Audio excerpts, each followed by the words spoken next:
Welcome to the Saturday Night Live Afterparty. This week, we'll be discussing Season 46, Episode 2 of SNL with host Bill Burr and pinch-hitting musical guest Jack White. I'm Katherine Coleman, and I'm joined this week by Steve Finn and John Murk. If you'd like to connect with any of us, you can do so at snlpodcast.com. Enjoy these selected highlights from this week's discussion. If you'd like to watch our full-length, ad-free sketch-by-sketch review, you can find it exclusively on Patreon and Subscribestar at /SNL Podcast. It's our supporters who make this show possible. We're so thankful to everyone who's already come on board. All right, here we go. So this is already proving to be a somewhat controversial episode. We had a big internet push to replace the musical guest because he wasn't taking the COVID seriously. Then we had a hot button monologue from Bill Burr. It's definitely being talked about. See, I've been out of the loop. I've been doing family stuff all weekend. So I have not been on the Twitters. I have not checked the news. So I knew about, obviously, the musical guest replacement and all the fun surrounding that. But I didn't know how Bill Burr's monologue landed. So I'm going to be excited to get into that unless, we want to just tackle that right out of the gate. Plowing ahead. Let's talk white women here, shall we? Let's talk white women. White women, amazing your accomplishments over the last few years. I got to tell you, the way white women somehow hijacked the woke movement, generals around the world should be analyzing this. Let's move on Just to refresh your memory. to the monologue where Bill Burr towed that line of what's acceptable like he always does. John, what'd you think? I liked it. It's interesting to be able to contrast this with what Chris Rock did last week, which I felt was a lot more tepid and felt a little shakier as far as, how tightly crafted the jokes were. And even the subject matter just felt more heavy-handed last week. I like Bill Burr's ability. He does what Louis C.K. did when he came on SNL, and that's intentionally try and lose the audience so that when you actually get to the point, you kind of pull them back in because you say something that they're uneasy about and they're like, oh no, I can't get on board with this. I can't go down this path with you. And then he explains why he's saying such, inappropriate things. Like the point that he's trying to make is usually sort of something you can get on board with once he's done making it. But for the whole rest of the time, you're just sort of squirming in your seat. And I really enjoy that kind of comedy where they try and pull you down the road with them and see how far you'll come before you totally check out of it. And I felt that he did walk that line pretty good. I got a few solid laughs out of it. And by the end of it, I was glad that they pulled him in to do SNL because I felt like he did what he does. He didn't water it down so much that it felt like he was sort of beholden to higher powers to kind of do a milquetoast version of a stand-up. It felt pretty true to what he does. And Yeah. I thought that he was smart too in the material that he touched on. He didn't go into some super risky territory. He just kind of knew what would work for an SNL audience. And I don't know, it worked for me. I thought it was pretty darn good. Yeah, so I was I was laughing more than I was not laughing. Good. So Well, that's a start. I liked it. But I find that kind of like comedy and that whole approach to just be so needlessly exhausting. Hmm. It's fun for like 2 jokes in a set, and then I'm like, can we not? I don't want to play this game with you. Hmm. And so, but that said, I mean, Bill Burr, it really does it pretty masterfully. Mhm. Sometimes I felt like he went a little too far in the monologue. I don't feel like he always saved it. Hmm. Which I'm Was there any joke in particular where you're like, nope, I'm done with this one. I'll pick you back up on the next joke? Like, where uh did you check out? he lost me on gay pride versus being enslaved. The month of June is Gay Pride Month. That's a little long, don't you think? For a group of people that were never enslaved. But so this is perfect because this is exactly where I feel like it's kind of a masterclass in that let me say something that is so obviously wrong that I'm challenging people to check out and not be willing to hear the punchline. Because when he gets to the punchline, he's really just advocating for black people to not even get like second fiddle to gay people. He's saying like it's not about gay people not deserving their month of pride, but let's not leave the black people with February, which everyone can agree is just the worst month ever. So Right. if you're willing, again, if you're willing to go down that road with him, by the time you get to the punchline, you realize, oh yeah, it's not really like trashing gay people. He's just challenging you to be willing to wait for where he's going with it. And Right. that to me is so much fun. But I totally get why you're squirming the whole way there. Yeah, I mean, I got the joke, like, but the whole like February Black History Month thing, like that's not a very original joke. No, but to So- use it as a way to really put people on edge of like, wait a minute, Mhm. am I gonna have to start booing this guy? Like to I don't know. There's something a little bit fearless about doing that in Studio 8H. Fearless is a good word for you. Yeah. uh, so I think this is going to kind of speak to my next thing, which is like the white woman joke, Mm. which when Michelle Wolf did it in her Netflix special, I loved it. Hilarious. Great content. Coming from a white dude that's just kind of mad at me for not taking as much of a fall as he is, it's not quite as good to me. And I know that's going to kind of get into this whole like, well, I can't say anything sort of debate, but that's just like not quite what it is. So like I think there's something to be said for maybe the gay pride joke coming from someone else. Like I don't think it was necessarily a terrible joke. Just like the white woman punchline was really good about like sit here with me and take it. Like Yeah. that ultimately he won me back over. It was funny. It's what he does. But again, I don't know. I just find the whole thing so exhausting and tiring and I just don't want to play the game. Sure. I guess Sure. that's ultimately what it comes down to. Do we want to give Steve a chance to chime in before we? Yeah, do I have to totally- raise If we my have to. do I have to raise my hand to get a Yes, you, Stephen. Oh, thank you. I think you are all doing just what Bill Burr wants you to do. Sure. This whole polarizing dialogue that's taking place right now. I'll just say it. You're letting Bill Burr win right now. You're letting him win. This is what he wants you to do. But that's psychotic. Just saying. Sure. But I mean, you're not wrong. I guess I got to get off social media because I was under the impression that you just would not be seeing this on television anymore at any time of day. Like, I just didn't think shows were going to go there anymore. And like, I get what John is saying. It makes you squirm until you get the point and you come back around and all that. Uh, but I just didn't think audiences these days had it in them to have that, okay, let's hear him out attitude. Mhm. And I don't know, maybe that is the case. Like obviously there are people taking to Twitter and whatnot to say that was in poor taste, and there are others that are not. You know, it's pretty split down the middle. Uh, but yeah, even like when he started to turn on white women, I was like, whoa, okay. You know, there was We don't like that. the Starbucks down the road from me just burst into flames in that moment. This was I I feel like I should just, respect the bravery to go out there and say that, because you know you're going to get chewed out.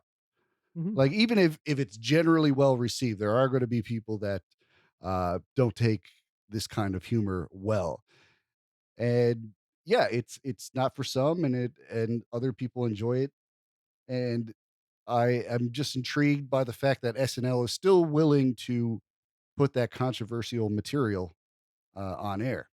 Yeah, so some of like what kind of sucks for Bill Burr is like his fans can be so obnoxious and terrible about it. Right.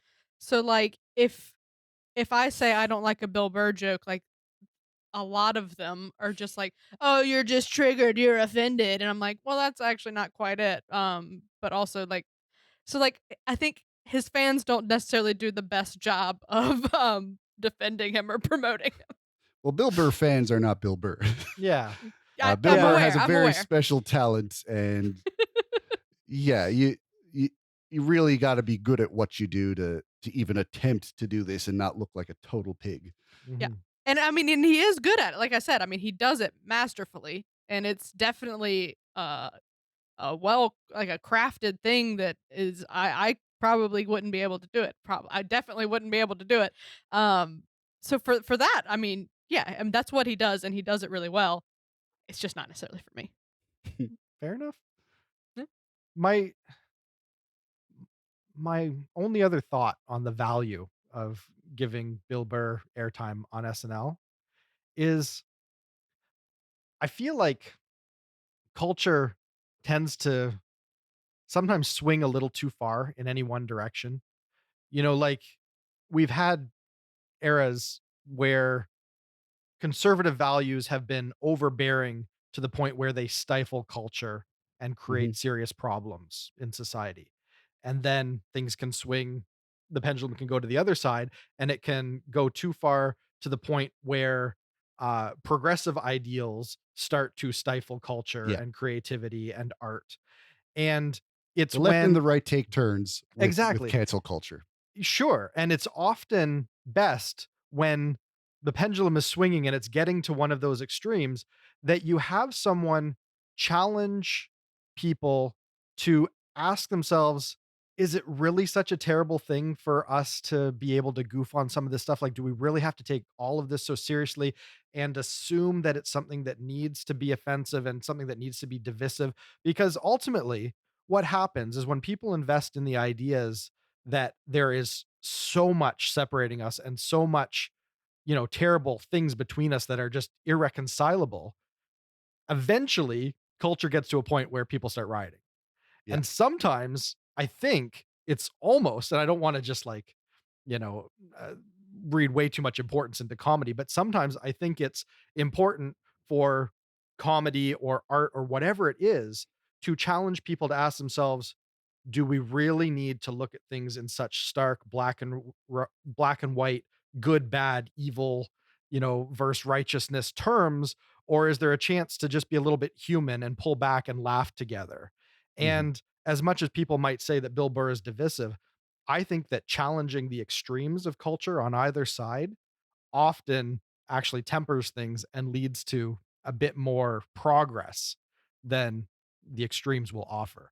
So I feel that seeing this on SNL is actually a little bit reassuring to me that, there's still some pockets of culture that can offer that critique and that challenge and just try and ask us, what do we really need to be focused on and what really needs to divide us? And um, I don't know. I don't think that Bill Burr's shooting that high, but I'd like to think that maybe, some good was accomplished by all this. So we'll leave it there, I guess.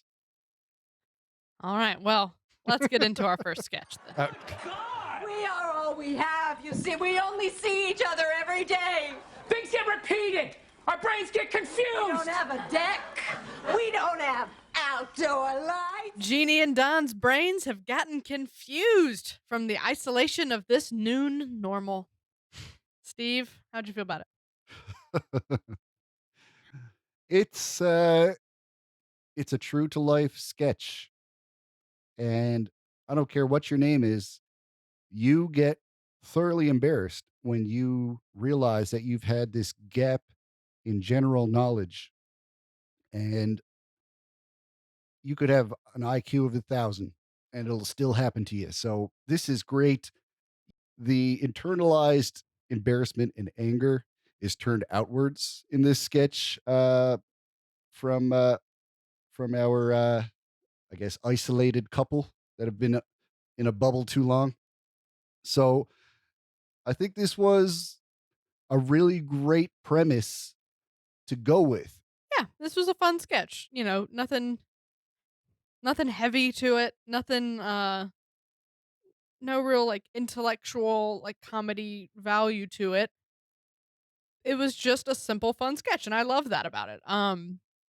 I love the character that Keenan plays in these sketches. Because there's sort of a theme. Like we've had a lot of sketches that are similar to this. So like most notably and recently, I believe like the Weezer sketch, where you have like a right. crazy person and then like a couple other couples. And in that sketch as well, Keenan was kind of like the person of like, oh, please don't bring Yeah. this up. Right. And it's so fun, and he does it so well. Um, He's the but don't yeah, go there guy. right. Mhm. Kate sold this one really well. She's good at being crazy, and she likes to be physical. So like getting to kick the wings, I imagine, was very fun for her. Mhm. But yeah, so this one, nothing to really critique. It was just fun. It was a good time, and I liked Oh, I got critiques. I think it was a really fun idea, very relatable. Like we can all instantly put ourselves into a situation where we put our foot in our mouth and you're just kind of sitting there stewing on it. Everyone else has moved on. It's not a big deal, but to us, we just can't it. quite let it go. It's just, us, the internal embarrassment that can just stew, Yeah. eventually is going to bubble over. So that's great. That's a fantastic place to start exploring. My criticism of this is I feel it escalated way too soon. I feel they basically got to the point where they're throwing glasses and kicking chicken wings before they really went down that road as far as I wanted them to.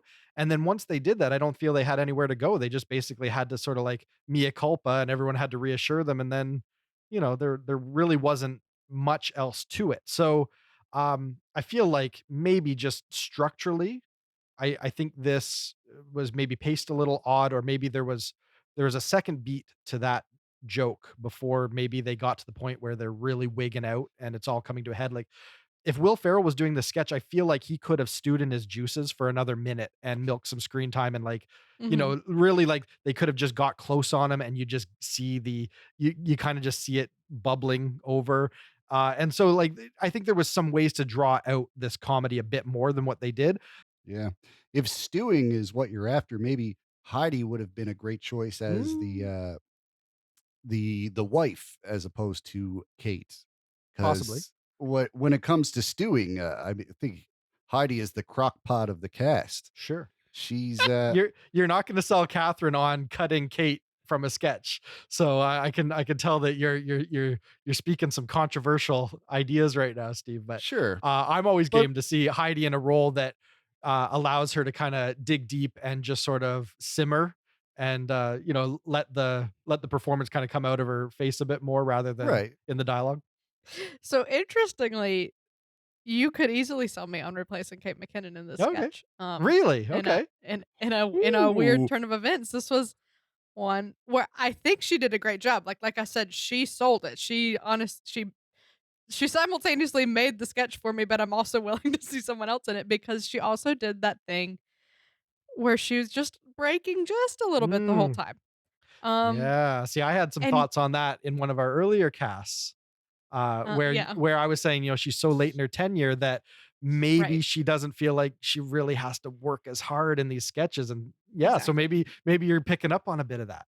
Yeah, so I think I was still on the it's endearing and she's perfect train, and now it's getting to the point where it's still endearing and she's still perfect, but also I sort of did start to think, you know, it's time and I feel comfortable with Oh, saying someone else can be in this role. that's Uh that's that's real I progress. I, That's real I feel progress. This is a sweaty breakthrough. that I just said that. No, your it's whole face okay. turned red. You've got the talking Did it pill. It's a really? safe space. No, um that's very it is what interesting. it is. Yeah. Yeah. As I was watching the sketch last night, I thought, I bet Catherine's just eating this up. And I wasn't quite as in love with them, going nuts there. But I Mhm. just assumed, this is an over the top Kate performance. I thought it would be your cup of tea. And it's just interesting that, yeah, you can see that there is life beyond Kate McKinnon in some of these roles. Yeah. So that's interesting. It's a real Yeah. breakthrough. I feel Look at like us this whole growing. cast was worthwhile because there's been a lot of personal growth tonight. Yeah. All right. Well, This is why I I don't think have to go to therapy. Yep. this is my third therapy session of the week. Okay, so moving on. President Trump said that a therapeutic drug from Regeneron, which is derived from stem cells, is a cure for COVID, which seems unlikely, unfounded, irresponsible, and I can't wait to buy 1,000 shares of Regeneron baby juice stock. Let's get into our overall thought. We'll start with moment of the night. John, how about you go first? You know what?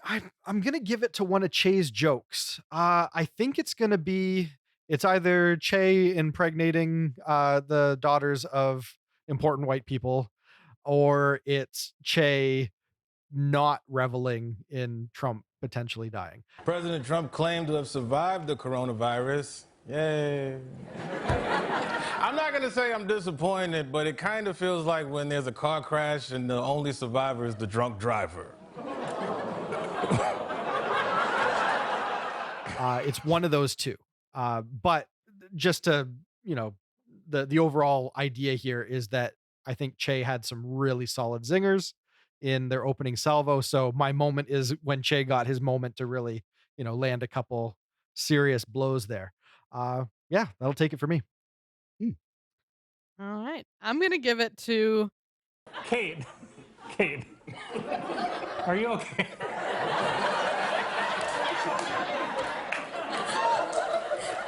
I'm obviously not. that turn in there. Oh man, I loved it. And like we touched on, they sold it so well. I genuinely wasn't sure if it was scripted. Mhm. Just so funny. I'm going to give it to the cereal fight. Oh, you gonna take a swing at me? Is today the day? Huh? Today the day you take a swing at your old man? Is that what it is? Come on, you a man now? I didn't think so.